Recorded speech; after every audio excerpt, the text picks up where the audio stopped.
Presentar al último conferencista de la tarde, el doctor Guillermo Pastor del ITAM, que nos va a hablar sobre el índice de Gini. Algunas propiedades matemáticas. Buenas tardes, muchas gracias. Quiero agradecer a Jico la oportunidad de estar aquí. Para mí es muy grato estar aquí porque yo inicié mi vida profesional cuando regresé del doctorado aquí en el CINVESTAV. Estuve como 5 o 6 años aquí, después la vida me llevó por otros caminos, pero aquí, además de que aprendí muchísimo, hice grandes amigos, entonces estoy muy contento de estar aquí. Hace como 3 años, un estudiante del ITAM, donde yo trabajo, se acercó a mí para que le dirigiera una tesis de licenciatura, y encontré un artículo que hablaba sobre el índice de Gini, y esto más o menos fue el inicio y algunos problemas de los que voy a presentar aparecían en ese artículo, y después seguí un poco, jugando un poco con esto. A ver, el índice de Gini trata de medir qué tan desigual es la distribución, en particular del ingreso, ¿sí?, en una sociedad. Por ejemplo, si nos vamos al caso de México, el INEGI reportó hace unas encuestas de ingreso, ¿no? Entonces, en su encuesta de ingresos y gastos de 2014, el 10% más pobre de la población obtiene tan solo menos del 2%, básicamente el 2% del ingreso total. Y si nos vamos al otro extremo, ¿no?, el 10% más rico de la población obtiene el 34.5% del ingreso. Esto pues nos habla de lo desigual que es el ingreso en nuestro país, ¿no? Es un problema muy severo. Este problema de la distribución del ingreso fue abordado hace un poco más de 100 años, primero por un economista norteamericano, Lorenz, y después también de manera más o menos independiente, ¿no? No había internet en aquel entonces, y entonces se repetían muchas cosas que hacían unos y otros, no había la misma comunicación que hoy en día. Un estadístico italiano, Corrado Gini, en 1912, abordaron básicamente el mismo problema. ¿Cuál es la idea del índice? Es asociar un coeficiente, un número, que nos mida qué tan desigual es la distribución del ingreso, ¿no? Pero se puede aplicar a distintos tipos de bienes, por ejemplo, la alimentación, ¿no?, las calorías, ¿no?, en una población, ¿no?, qué tan bien o qué tan mal están distribuidas las calorías, o la electricidad, el agua, en fin, ¿no?, puede ser a muchos otros bienes. Ok, entonces, ¿cuál es la idea y cómo se define este índice? Este índice es bastante simple. Se tiene una curva que se llama la curva de Lorenz, y entonces nos fijamos en la proporción P más pobre. Es como si formáramos en una fila, ¿no? En un lado ponemos el individuo, digamos, el mexicano, que tiene un ingreso menor, y en el otro extremo, pues, Carlos Slim, ¿no?, va a estar en el otro extremo, ¿no? Y los vamos formando y nos fijamos en la proporción P más pobre. ¿Cuál es su ingreso total, el ingreso total que tiene la proporción P más pobre? Por ejemplo, con los datos que les presenté hace un momento, el 10% más pobre de la población tenía el 1.98%, entonces la curva de Lorenz, ¿sí?, evaluada en 0.1 es 0.198, y la de 0.9 es 0.655, ¿verdad? Porque lo que nos dice que el resto, ¿verdad?, el 34.5% de la población, del ingreso, se lo lleva el 10% más rico. ¿De acuerdo? Entonces aquí tengo 2 puntos de la curva de Lorenz. ¿Cuáles serían las propiedades más simples de la curva, ¿no? Bueno, pues va a ser una curva que va a ser del intervalo unitario. En el intervalo unitario, en 0 vale 0, ¿verdad? En 1 vale 1, ¿no? El 100% de la población pues gana el 100% del ingreso, ¿sí? Va a ser una curva creciente. L de P es menor o igual a P. Como estoy formando el P, estoy formando los más pobres, ¿sí? Entonces el P% más pobre de la población, ¿sí?, no puede obtener más del P% de la, ¿sí?, del ingreso, ¿no? Entonces nos va a quedar esta desigualdad. Y nada más para tener un poco de feeling, ¿no?, como nos decían en la plática anterior, ¿no?, vamos a ver algunos casos específicos, ¿no?, ¿qué sería, por ejemplo, una sociedad totalmente igualitaria, ¿sí?, donde todo el mundo ganara igual? Si formamos el P% más pobre, pues me tengo que agarrar cualquier distribución de cualquier porcentaje de individuos iguales, todos ganan lo mismo, ¿no? Y esos van a tener el P% del ingreso. Entonces LDP sería P para una sociedad totalmente igualitaria. En este caso la curva de Lorenz, entonces sería, ¿verdad? Sería una recta dependiente 1, ¿verdad? Sería la curva de Lorenz, ¿no? Y el caso de, digamos, un caso extremo también, ¿no?, donde, digamos, tengo una sociedad de esclavos, ¿no?, y un único Carlos Slim, entonces LDP sería 0, sería una curva no continua, ¿no?, todo el mundo tendría 0, y en 1 daría un brinco y ya tendría 1, ¿no? Serían los casos más extremos, ¿no? P menos LDP, entonces, digamos, es una medida de qué tan desproporcionado es el ingreso en el segmento más pobre del P más pobre de la población. A P, pues, aunque estamos hablando de números entre 0 y 1, usualmente le llamamos percentil. Una propiedad que va a tener la curva de Lorenz es la de la convexidad, nos va a dar una curva convexa, ¿sí?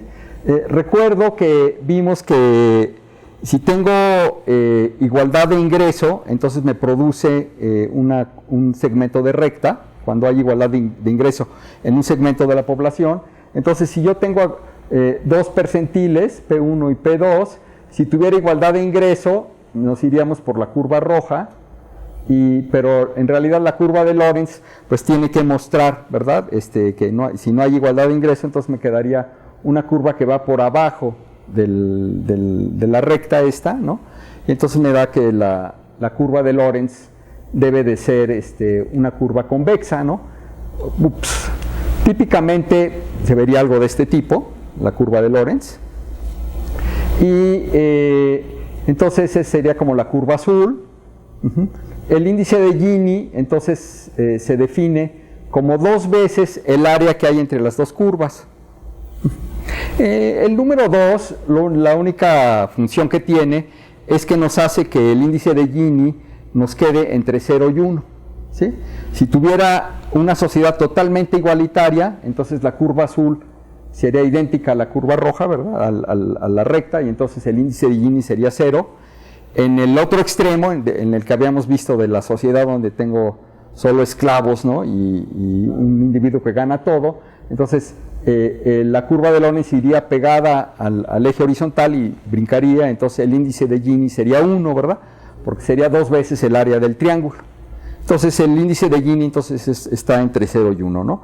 Nada más para tener también alguna idea de qué se trata, vamos a comparar algunos datos. Es curioso que la CIA, ¿sí?, es una de las fuentes más comunes para comparar datos del índice de Gini. ¿Sí? Es padre, además entra uno ahí a la página de la CIA y se siente uno como Jason Bourne, o no sé cómo se llama, ¿no?, de película, ¿no? Ahora, hay que tener mucho cuidado con las comparaciones. Vamos a comparar ahorita ciertos índices de Gini de países, ¿no?, para ver, por ejemplo, cómo está México, ¿no? Hay que tener mucho cuidado con las comparaciones cuando comparamos índices de Gini de un país a otro país. Hay muchos factores que toman en cuenta unos países y otros países no los toman en cuenta. El principal factor es que hay un índice de Gini que se llama sin transferencias y otro que se llama con transferencias. Sin transferencias mediría el índice asociado al ingreso tal cual tiene una sociedad, ¿sí?, del individuo que tiene, digamos, por su trabajo.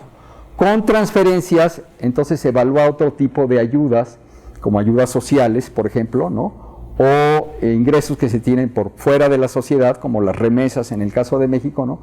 Ahora, en realidad son factores que contribuyen a mejorar el bienestar de la sociedad, ¿no? O sea, Prospera o la tarjeta aquí que dan en el Distrito Federal para los adultos mayores, ¿no? Ahora en el Estado de México, ¿no? La tarjeta rosa, ¿no? Que promovió el gobernador electo, ¿no? En fin, beneficencia, etcétera, ¿no? Otra cosa también que hace muy complicado para economías como la mexicana es la economía informal, ¿no? O sea, es muy difícil estimar cuál es el ingreso que proviene de la economía informal, ¿sí? Trueque, cosas que nunca se declaran, etcétera. Eso lo hace muy, muy complicado desde el punto de vista de cómo se estima. Nada más, por ejemplo, para hacer una referencia, ¿no? El INEGI considera, por ejemplo, si un hogar tiene casa propia, ¿sí? Entonces el INEGI calcula cuál sería el equivalente de la renta de esa casa propia y se lo asigna como si fuera ingreso, ¿sí? Entonces, eso es muy polémico, ¿no? Porque dice, pues no es mi ingreso, es mi casa, ¿no? Pero también, por otro lado, la persona que tiene esta casa propia, pues a lo mejor podría vender su casa, invertir el dinero de su casa en otra cosa y tener un ingreso. Entonces, ¿lo deben de contar o no contar? Es muy polémico, ¿no? Hay muchos factores ahí que son muy polémicos. Aquí veo algunos datos, no sé si alcance a ver. Entre el verde más oscuro corresponde a las sociedades más igualitarias.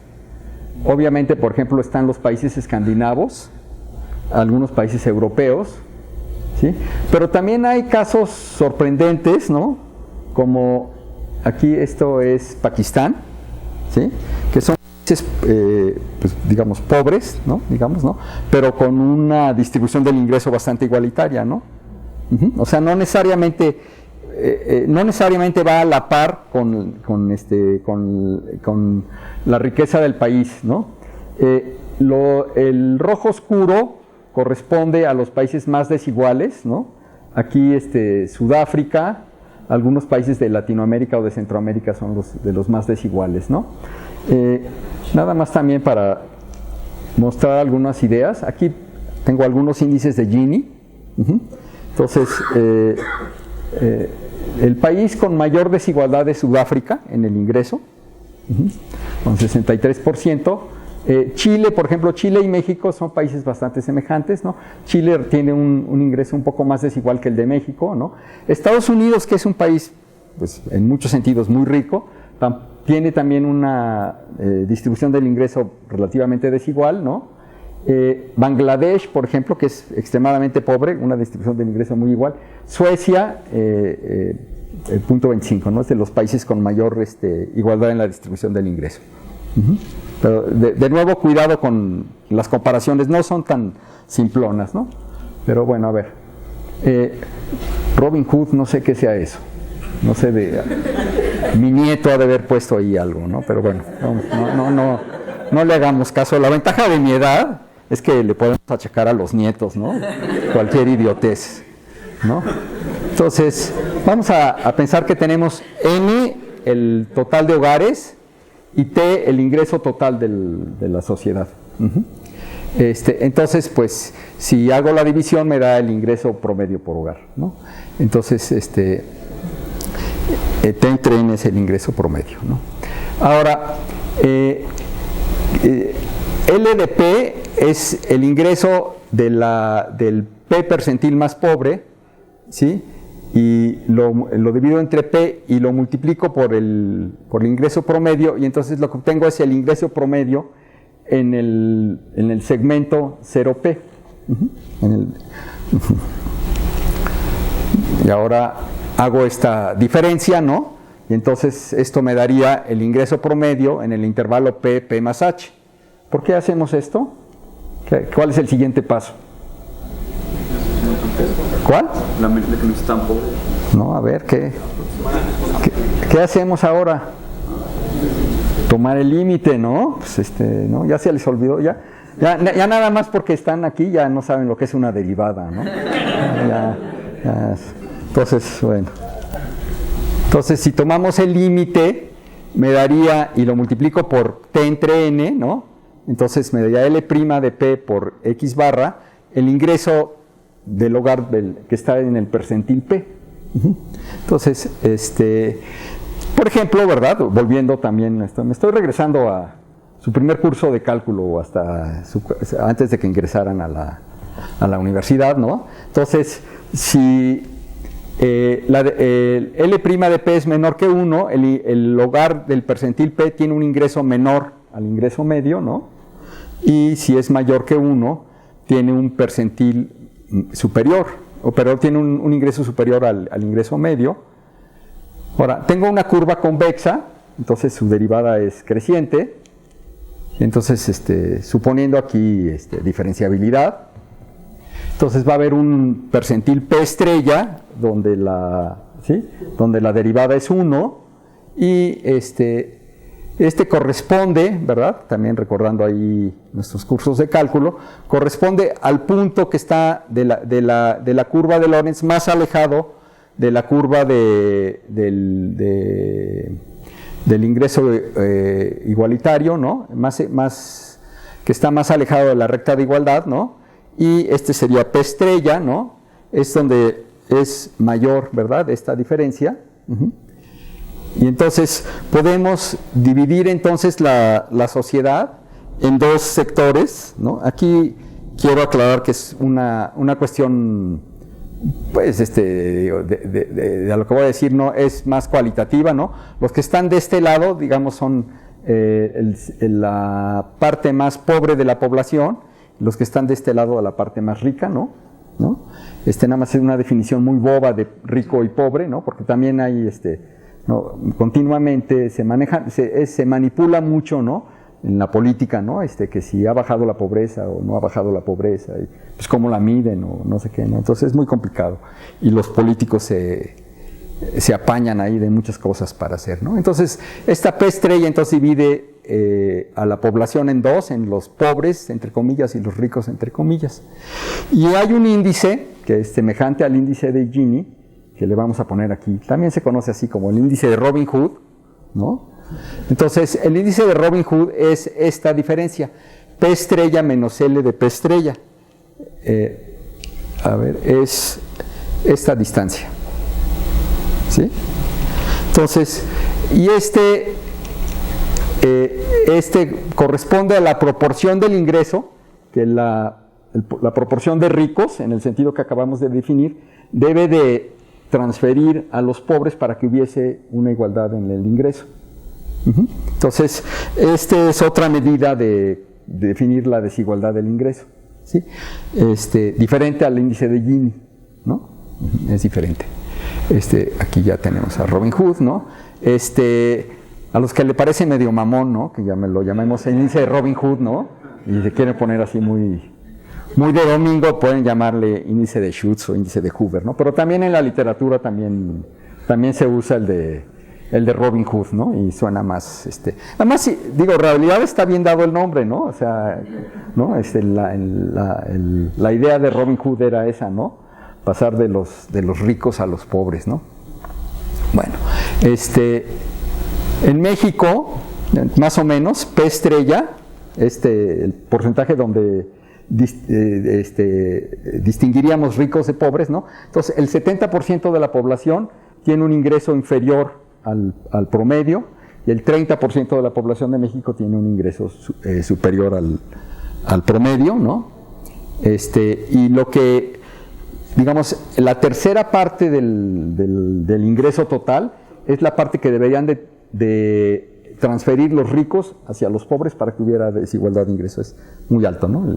La tercera parte. Bueno, una cosa que nos gustaría, por ejemplo, si yo tengo los dos índices estos, ¿no? El de Gini y el de Robin Hood, ¿no? Si son más o menos equivalentes en el sentido que si comparo dos sociedades, ¿no? Donde una es más igualitaria en el índice de Gini, también va a ser más igualitaria en el otro. Bueno, resulta que no.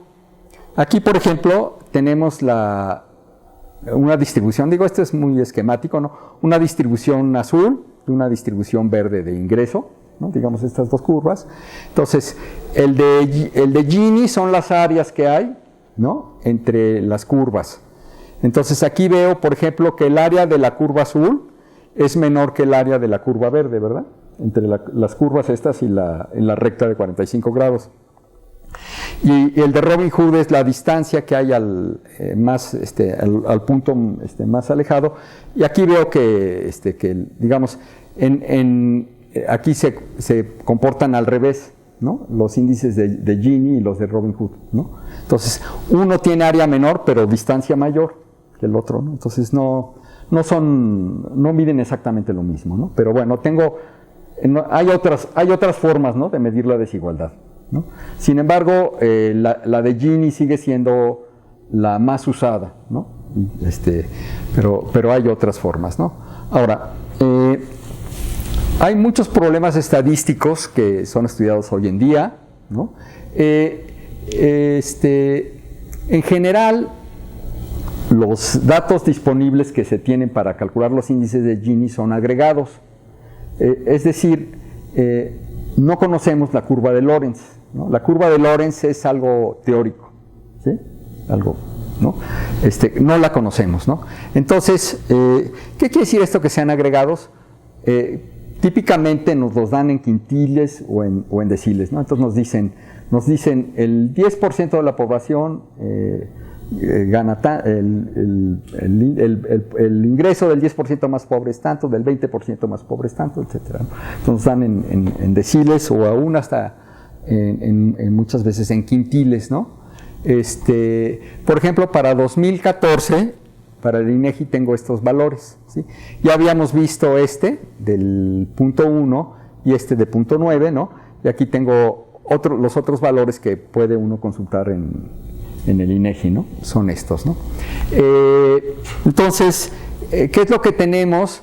Pues, digamos, lo que tenemos simplemente son 11 puntos, de estos 9, más los dos extremos que ya sabemos que son el 0, 0 y el 1, 1, ¿no? Entonces tengo 11 puntos que sabemos por los que pasa la curva de Lorenz, pero es toda la información que tenemos. Entonces, yo lo que tengo es entonces una curva que es convexa, que pasa por esos 11 puntos, ¿sí? Y que yo quisiera determinar cuál es el área entre esa curva y la recta de 45 grados. Entonces, ¿cuál es la curva con área mínima? La curva convexa con área mínima, pues sería la curva poligonal que une esos puntos, ¿sí? Entonces, la curva poligonal que une esos puntos, ¿sí? Me da la curva convexa de área mínima, ya no va a ser diferenciable, ¿no? Va a ser lineal a trozos, ¿no? Es la de área mínima y corresponde a la interpolación lineal. Ok, aquí, bueno, estoy aquí, entonces la roja sería la curva poligonal, la curva real sería una curva azul que no conocemos. Entonces, la regla trapezoidal de integración numérica, ¿no? Nos daría cuál sería el índice de Gini más pequeño que pudiéramos asociar con los datos que nos dan. Y bueno, pues no es curiosamente, ¿verdad? Es el dato que proporciona el INEGI. El INEGI no nos está diciendo mentiras, pero nos da el índice de Gini más bajo que puede dar, ¿sí? O sea, juega un poco con la matemática, ¿no? No es el único, es algo que se usa en asociarle el dato que viene de la regla trapezoidal. Este punto 43 corresponde al índice con transferencias. Recuerdo, ayuda social, becas, oportunidades, regalos, remesas, tarjetas AMLO, etcétera, ¿no? Entonces, sería. Es punto 43. Si el que es sin transferencias, entonces es mayor la desigualdad, es punto 47, que es el dato que tienen en la CIA, ¿no? El Banco Mundial también es otra fuente que comparan índices de Gini. Sí. Ok, ahora ¿qué tal? Vamos a hacernos esta pregunta. Si ya tengo una cota inferior, ¿cuál es la cota superior? ¿Sí? En otras palabras, ¿cuál es la curva convexa con mayor índice de Gini que pasa por una serie de puntos dados? ¿sí? Sería, entonces entonces tengo una serie de vértices y puede uno checar que también se va a tratar de un polígono convexo, pero ahora que va a tener las aristas van a ser tangentes a estos vértices, ¿sí? ¿Sí? Ahora, entonces sobre cada punto voy a tener ahí una arista, entonces quiero trazar una serie de aristas sobre estos puntos y ver cuál es esa curva, ¿sí? Entonces, ok, entonces por ejemplo, aquí esta curva negra sería la del índice mínimo, que sería la que, digamos, en este caso nada más tengo 4 puntos para la curva de Lorentz, ¿sí? Y lo que yo estaríamos tratando de hacer es trazar una curva tangente a este punto y otra curva tangente a este punto, y este sería, digamos, un candidato para el área mayor, ¿no? Entonces, bueno, aquí yo lo que veo es, digamos, si comparo la negra, que es la de área mínima, con este candidato, digamos, para área máxima, aquí tengo como un pico, ¿sí? Que obtengo con estas nuevas aristas que estoy trazando. Si yo considero picos con áreas más grandes, tendría la curva con área máxima. Entonces lo que puedo hacer es, puedo elegir, ¿sí?, picos con esta arista que sea paralela a esta y esta paralela a esta, me daría el pico de área más grande. Entonces le pongo esos picos con áreas más grandes, así como este que está aquí, ¿no? Tendría el pico con área más grande y sin embargo allí al añadir el área de estos picos obtengo una curva. Por ejemplo, para el caso de México pasaría de 0.431 a 0.46, ¿no? Sería una cota máxima que estoy dando, ¿sí? Óptima, no, esta no va a ser óptima porque me da una curva que no es convexa, porque me va a quedar, aquí le metí un pico, acá le meto otro pico, acá le meto otro pico, y la curva que tengo ya no me quedó una curva convexa.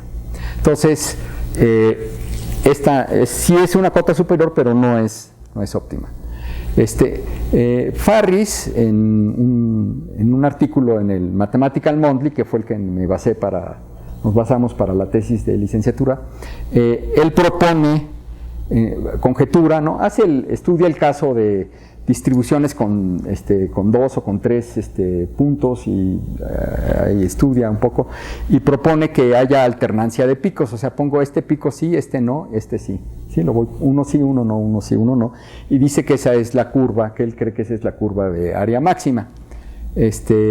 Ok, el problema es, pues resulta un problema de cálculo, ¿sí? Un problema de cálculo, digamos, en varias variables, porque, digamos, si pienso en las pendientes sobre cada recta como las distintas variables, ¿no? Entonces tengo un problema en varias variables.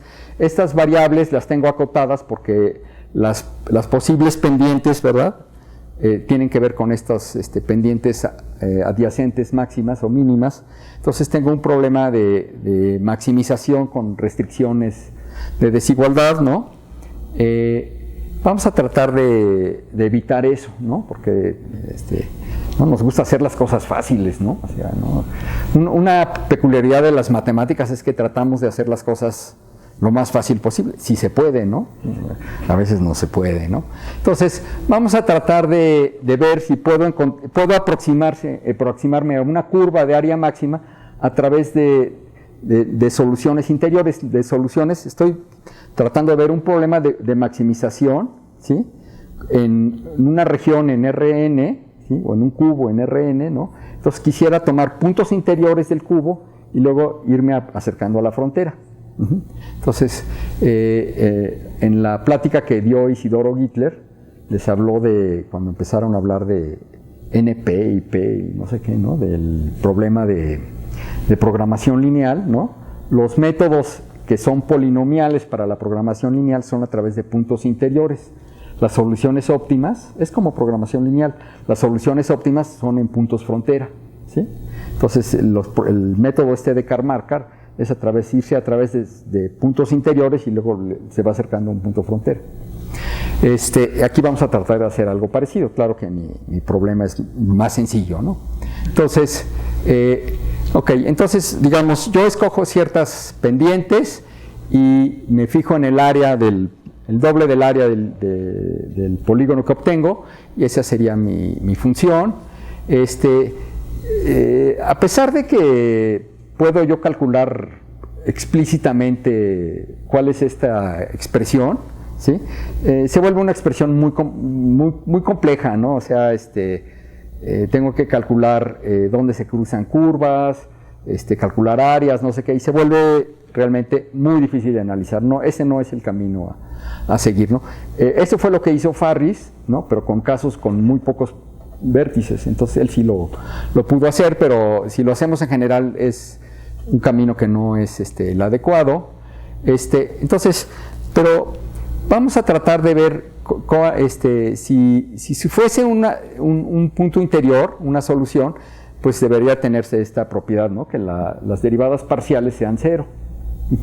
Entonces lo que uno puede checar es cómo es este cálculo, y más o menos aquí voy a intentar describir qué es lo que puede uno hacer.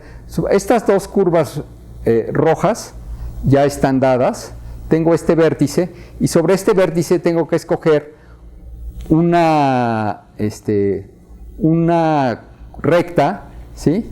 Que me produzca el área de esta corbata de moño, digamos, más grande, ¿sí? El área más grande que hay en esa corbata de moño, ¿sí? Entonces, resulta que la derivada es positiva si el segmento inferior es mayor que el segmento superior. Puede uno checar, ¿no? En este caso, puede uno hacer esto de manera explícita de dos formas. Una, puede uno hacer el cálculo, pero nada más noten, como es una derivada parcial, estoy suponiendo que todo lo demás está fijo, ¿sí? Entonces, por ejemplo, puedo llevar este punto al origen, porque nada más se trata de áreas. Puedo ahí simplificar mucho las cosas y hacer explícitamente el cálculo de la derivada parcial. También se puede hacer usando geometría elemental, ¿no? De triángulos y no sé qué, también nos da el mismo resultado. Y en particular lo que tenemos es lo siguiente, que si tengo un polígono convexo que pasa por estos puntos, ¿no? Y si para algún índice i, para alguno de los vértices, se satisface esta condición, que la parcial del área con respecto a la pendiente mi es 0, entonces este punto va a dividir a la arista correspondiente en partes iguales.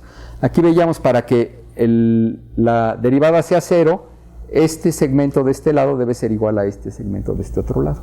Entonces, el punto, las aristas, los puntos dividen a las aristas correspondientes en partes iguales. Entonces me da una cuestión geométrica ya de cómo encontrar estas curvas. Ahora, no va a ser muy fácil, porque me dan una serie de puntos, yo tengo que escoger una serie de pendientes sobre estos puntos, y las tengo que escoger con tal cuidado de que en las intersecciones que hay, como me quedan intersectadas todas las rectas, todas estas aristas, pues me quedan, en los puntos aquí me quedan me quedan a la mitad de todas las diferentes aristas. Pues tampoco está muy fácil esto, ¿no? Digo, como geometría uno está muy contento, pero la solución pues todavía no está muy clara qué hacer. Bueno, sin embargo, a ver, nada más así para calentar motores, ¿verdad? Podríamos construir algunas configuraciones de este tipo. ¿Sí? Vamos a ver. Entonces, digamos, voy a elegir voy a pensar en nada más, pensar que la información me la dan en deciles, ¿sí? Que es un caso de los más clásicos. Me la dan en deciles y me voy a fijar en el que está en el punto 2, en el punto 3 hasta el punto 8, ¿sí? Entonces, y voy a tomar un épsilon positivo, y aquí en esta figura voy a decirles lo que quiero hacer. Es muy difícil hacer toda la figura porque las pendientes se juntan mucho unas con otras, ¿no? Entonces, aquí tengo el punto 2 y aquí tengo esta recta que va del origen al punto que está sobre el punto 1, la prolongo, y entonces sobre este vértice trazo una recta hasta aquí, hasta este punto, y veo cuánto mide. ¿Sí? Y entonces lo que hago es que esta la pongo para el otro lado y la corto exactamente a la misma distancia. Entonces estoy forzando, ¿verdad?, a que esta recta primera que puse, esta recta que está ahí, el punto de tangencia, el punto por el que pasa, está a la mitad. Pues así lo hice, ¿no? Y ahora hago lo mismo, tomo desde este punto, me muevo hasta y la prolongo a la misma distancia. Ahora y van a tener la misma distancia. Y así me sigo, ¿sí? Entonces cada vez que pase por un punto, punto 2 o punto 4 va a tener esta distancia, y cuando pasa por los puntos punto 3, punto 5 van a ser rectas que tienen esas longitudes un poco diferentes una de la otra, pero no importa. El parámetro epsilon aquí lo tengo, ¿sí? Ahora, ¿qué pasa si hacemos epsilon tender a 0? Si esta curva, entonces esta curva que tengo aquí va a satisfacer que todas las derivadas parciales para punto 2, punto 3, punto 4 hasta punto 8, todas esas son 0, ¿verdad? Porque los dos pedazos son iguales. Y ahora, ¿qué pasa si hago epsilon tender a 0? Al hacer epsilon tender a 0, esta curva la voy acercando hasta este punto, ¿sí? Entonces, lo que va a pasar a pues se va a empezar, a moverse para acá, esta se va a pegar acá, y así. Y lo que vamos a obtener es la figura con los picos, pero alternados, ¿sí? De la conjetura de Farris. ¿Sí? Obtenemos la misma figura con los picos alternados. Entonces, una vez que hice esta construcción, esta distancia, la empiezo a mover hacia este vértice. Entonces, al moverla, la curva verde se va a mover y se va a empezar a pegar a esta. Este punto se va a empezar a acercar, empieza a salirse, ¿sí? Entonces me empieza a quedar una curva con, nos queda una curva con picos alternados, como más o menos como aquí se vería en esta figura. Aquí lo que estoy viendo, estoy haciendo un poco de trampa, porque estoy suponiendo que aquí no debo tomar el pico lo debo de tomar acá, y que también al final aquí me debe de aparecer un pico. Eso es cuando tengo deciles, cuando tengo un número par de datos, ¿no? Como 10, ¿no? Si tuviera quintiles, entonces tendríamos que hacer una figura semejante, ¿no? Entonces, pues la dificultad que tengo es que en la construcción que hice, cuando la epsilon es grande, a lo mejor me queda una curva que ya no es convexa, entonces ya el criterio ya no es válido, ¿sí? Pero sin embargo va a dar origen a un máximo local, ¿sí? Cuando no hay 3 puntos colineales, ¿no? O sea, el problema que tengo de que pierda la convexidad es cuando tengo 3 puntos colineales, ¿no? 3 datos colineales. Ahorita voy a ver que esto es muy difícil que suceda en un caso práctico, ¿no? Entonces, para el índice de Gini, por ejemplo, con transferencias,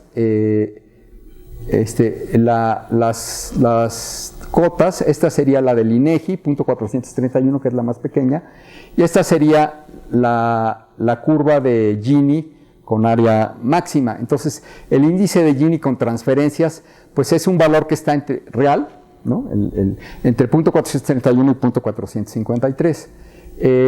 Ahora, ambas cotas, tanto esta como esta, corresponden a casos que son totalmente atípicos, porque veíamos que la curva de Lorentz tiene segmentos de recta cuando tengo grandes proporciones de la población con ingreso exactamente igual, ¿verdad? Con ingresos iguales.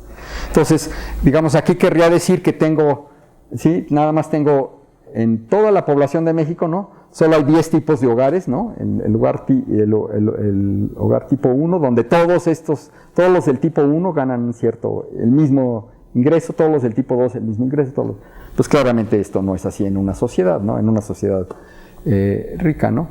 En una sociedad compleja no va a ser así, ¿no? Entonces, la conjetura de Farris, por cierto, resulta ser falsa. Se pueden cocinar, ¿no? Así a fuerza, ¿no? O sea, una vez que curiosamente, ¿no? El problema de la colinealidad de 3 puntos seguidos, ¿no? Nos puede dar casos donde la conjetura ya no es válida. Puede haber digamos, picos que no necesariamente se alterna uno sí y uno no, puede ser que necesite uno sí, dos no, y luego el siguiente sí, etcétera. Depende un poco de la condición. Pero si el caso de estos límites es atípico, todavía aún es más atípico, porque querría decir que, digamos, que no solo tengo 10 tipos 10 tipos únicos o casi tipos únicos de hogares, sino que además de estos 10, el 2 son idénticos, ¿no? El 2 y el 3 son idénticos o casi idénticos, ¿no? Entonces, no, son, digamos que son casos patológicos que solo a los matemáticos nos interesan, ¿no? En los casos reales no pasa así. Bueno, digamos, ya tengo unas cotas. ¿Cuál es el índice exacto o cómo aproximarlo si yo tengo datos agregados, ¿no? Tengo los deciles, ¿cómo aproximo el índice de Gini, ¿no? A ver, una idea, por ejemplo, esto lo usan mucho los estadísticos, es considerar una familia de curvas diferenciales y diferenciables, aquí se me fue, ¿cuál es la curva dentro de esta familia, la curva que mejor aproxima estos puntos, ¿no? Una especie de, ¿cómo le llaman en estadística? Que aproximan la recta que pasa, la mejor recta que pasa por unos puntos. ¿De qué? ¿Cómo le llaman? De mínimos cuadrados, sí, pero eso. Una regresión, es como una especie de regresión, pero con una familia, no es una recta, sino una familia X de curvas. Por ejemplo, hay una serie de estadísticos españoles que recomiendan esta familia, ¿no? Entonces aquí tengo una familia de 2 parámetros, alfa y beta. Entonces sería, ¿no?, buscar alfa y beta que mejor aproximen estos puntos mediante un cierto criterio. Y beta, por cierto, que está acá, está relacionado con una cosa que se llama el parámetro de Pareto, ¿sí? Hay un economista francés, Thomas Piketty, que se ha hecho muy famoso recientemente porque ha estudiado cómo ha evolucionado el ingreso de los segmentos más ricos de la población en las sociedades modernas, ¿no? Y ha visto que en Estados Unidos, en Europa, ¿no?, los segmentos más ricos de la población cada vez ganan más proporcionalmente del ingreso, ¿no? Y bueno, pues ha dado mucha discusión en economía, ¿no? ¿Qué quiere decir esto? Esta idea se llama autosimilitud para los percentiles de ingresos más altos, la descubrió un economista italiano, se llama Pareto, ¿sí? Y Pareto, cuando empezó a estudiar también en la primera mitad del siglo XX, empezó a estudiar el ingreso en Italia, observó que había una cuestión muy simpática, muy peculiar, ¿no? Digamos, supongamos que el 10% de la población tiene el 40% del ingreso, ¿sí? Entonces, ahora me fijo ese 10% del 10%, ¿sí? Entonces va a tener 0.4 al cuadrado, 0.16, ¿sí? Y luego el 10% del otro va a tener 0.064, están, ¿sí? Y eso parece ser que, es una cuestión que sucede en los segmentos ricos de la población, ¿no? Es una cuestión muy peculiar, ¿no? Y se da en casi todas las sociedades, ¿no? Entonces, bueno,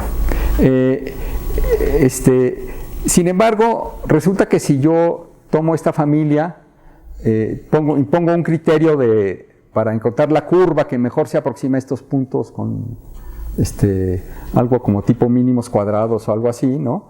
Pues resulta que el índice que se obtiene de esta forma puede que sobrepase las cotas que ya vimos que debería de tener, ¿no? Entonces no es una buena alternativa. En muchos casos sí suele ser buena, pero no necesariamente nos puede llevar.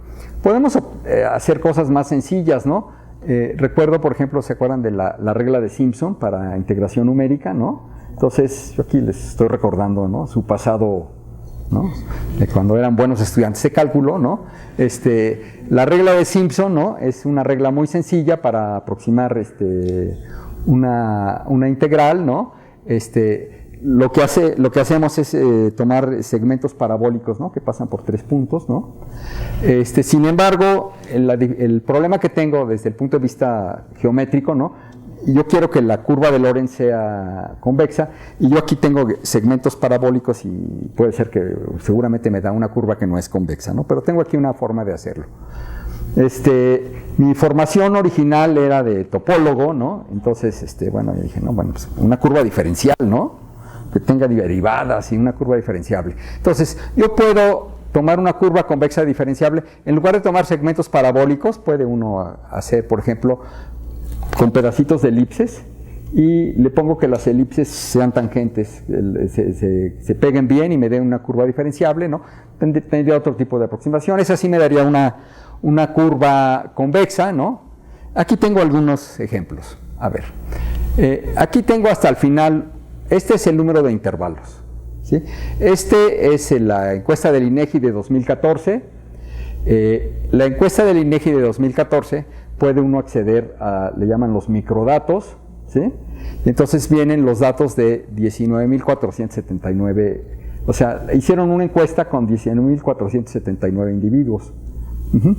Entonces, aquí tengo el índice trapezoidal, que es el que da el INEGI, que es el más pequeño que se puede obtener, ¿no?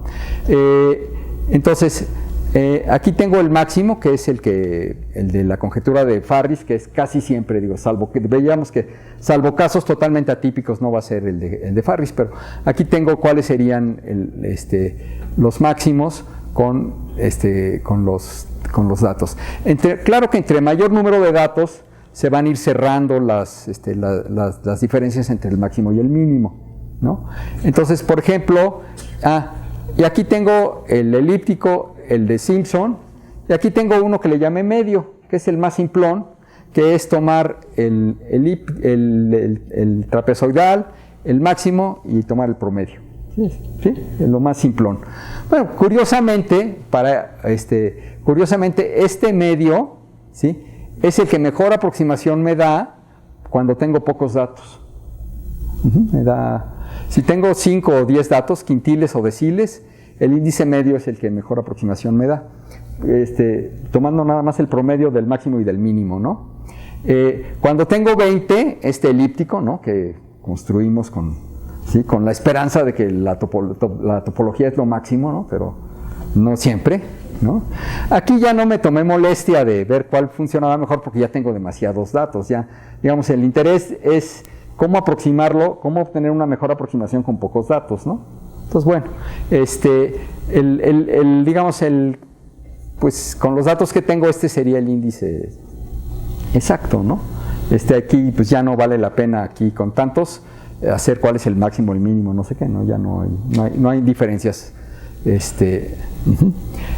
Bueno, ya para terminar, pues el índice de Gini tiene casi 100 años, sigue siendo el índice de desigualdad que más se usa, ¿no? Hay mucha investigación alrededor de él, ya sea por parte de los estadísticos, ¿no? Por parte de los economistas, ¿no? De cómo debe ser la encuesta, qué se debe poner y qué no se debe de poner, ¿no? A pesar de la definición tan simple, pues hay muchas dificultades en él, no es tan, ¿no? Y pues muchas gracias.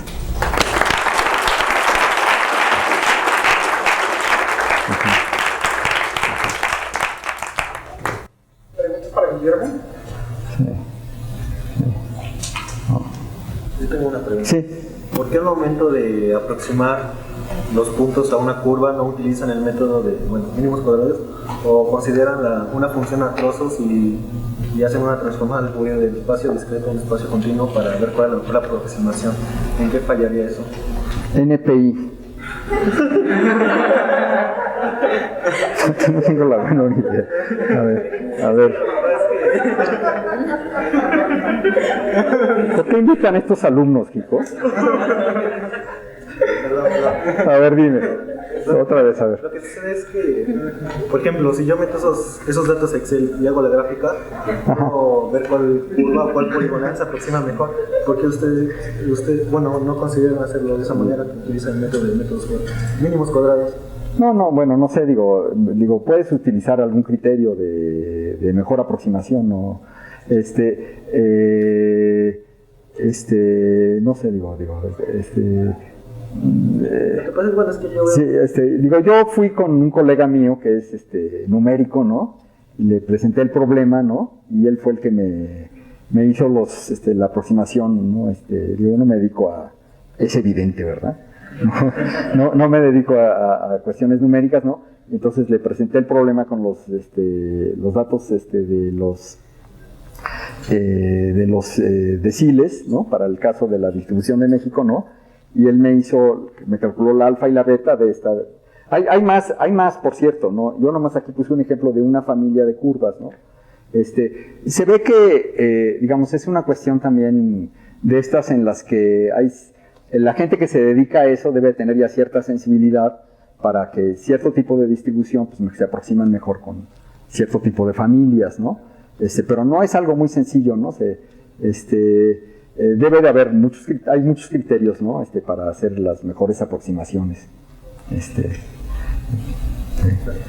Uno, pues, es el que me vas a indicar ahora qué hacemos aquí con la transformada de Fourier. ¿Por qué no era de Laplace o qué era? No, lo que pasa es que, considerando, bueno, donde tenemos los vértices, entonces podemos considerar funciones a trozos que son lineales. Pero al momento, no sé, podemos pasar de ese espacio discreto a una función continua que satisfaga todos esos vértices. Sí, no, es lo que digo que se puede hacer, pero que tú tienes que pues escoger dentro de una familia, que cuando le pides que sea convexa, una serie de condiciones, ¿no? Pero digo, es que tú no sabes. Porque nada más tienes un número finito de datos por el que pasa, pero no tienes mayor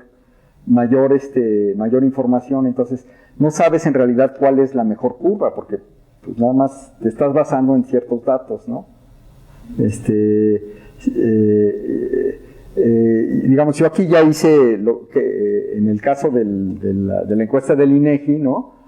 Me puse a ver cada vez metiéndole mayor número de intervalos, pero porque tenía acceso a más datos, ¿no? Pero si no tienes más que esos 10 datos, ¿qué haces? No tienes idea cuál es la mejor curva, ¿no?